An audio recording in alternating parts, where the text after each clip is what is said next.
in closets, but one family has got a real one in their backyard. Real bones from a young woman who died hundreds of years ago.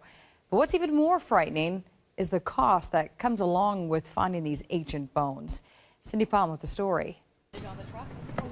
When Ken wanted to build a fence in his backyard 2 weeks ago, he dug up more than just soil. Well, you get a little bit of roots and stuff, and then next you know, I pulled out a bone. And then eventually he and his wife found a whole human skeleton. So literally right here? Right here. The bones came along, and the head was over here.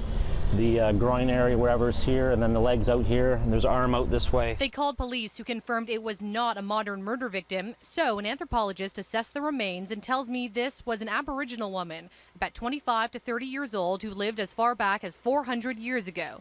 She was most likely part of a group who fished here in the village of Point Edward, beside Sarnia. I started crying. I was so happy. You were happy you found the skeleton. Yeah. That feeling didn't last long. When an archaeologist dug up their backyard, they had to pay the $5,000 bill. It's almost saying, you know, do the right thing and get it kicked in the butt. There's a law in Ontario that says if human remains are found on your property, then it's your responsibility to pay the archaeologist for the dig, not anyone else, no matter the cost.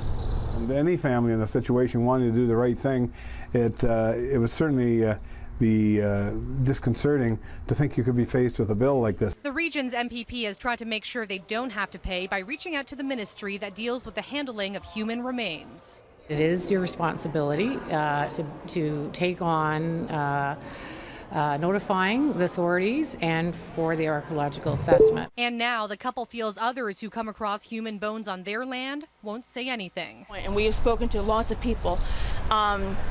Everybody had said that they will either discard the bones or cover them back up and they won't be revealed. And that's awful. If it happens to be a murder victim, that person's not going home and that family's not getting closure. So the remains have been reinterred in a cemetery on a First Nation reserve about 15 minutes from here. Now the couple can apply for financial assistance through the Registrar of Cemeteries, but they tell me that's not the point, that they shouldn't be slapped with this fee in the first place. There was another case like this just last year in Brantford where a family was slapped with an over $30,000 fee for an archaeological investigation similar to this. They fought the government, and Ontario ended up paying a big portion of it back. Cindy Palm, Global News in Point Edward.